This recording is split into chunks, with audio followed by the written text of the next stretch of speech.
So mga tol, alam po ng karamihan na ngayong Sabado na po magaganap po ang laban sa ating pambatong IBF Super Flyweight Jerwin Angkahas kontra sa WBA Bantamweight World Champion Takuma Inoue.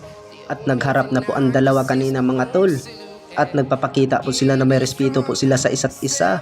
Bukod dyan ay dinipinsaan po ni Takuma Inoue ang kanyang titulo ng WBA Bantamweight title belt.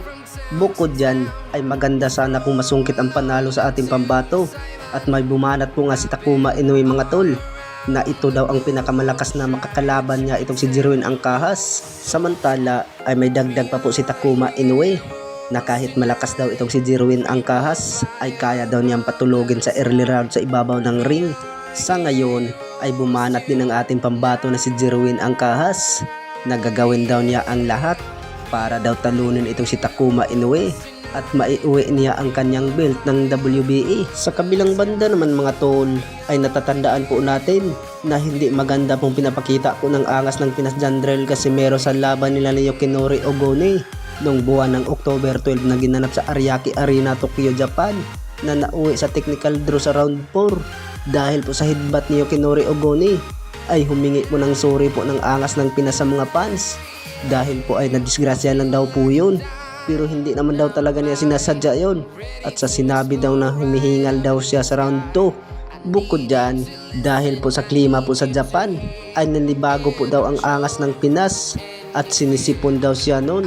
At parang may lagnat daw siya, kaya yun daw ang nangyari na hiningal daw siya sa round 2. Pero kung hindi daw tinigil yun sa referee na nahidbat po si Yoshinori Ogone, ay sigurado daw tulog itong si Yoshinori Ogone sa laban na yun. Samantala ay speaking of Jandrel Casimero at natatandaan po natin na nagkaalitan po yan sa ating pambatong ng WBA at IBF Super Bantamweight World Champion Marlon Tapales nung pagkatapos po sa laban nila ni Naoya Inoue na sinabi po ng angas ng Pinas na hindi gustong manalo itong si Marlon Tapales dahil po ay puro lang depensa po daw ang ginawa. Sa ngayon ay humingi din ng sorry po ang angas ng Pinas Jandrel Casimero kay Marlon Tapales dahil po ay nagkakamali daw siya na sinabi niya na hindi daw gustong manalo si Tapales kay Naoya Inoue dahil po sa performance po na pinapakita. Bukod dyan ay tanggap naman daw niya yung sinabi ni Jandrel Casimero at humingi din ng sorry itong si Marlon Tapales kay angas ng Pinas Jandrel Casimero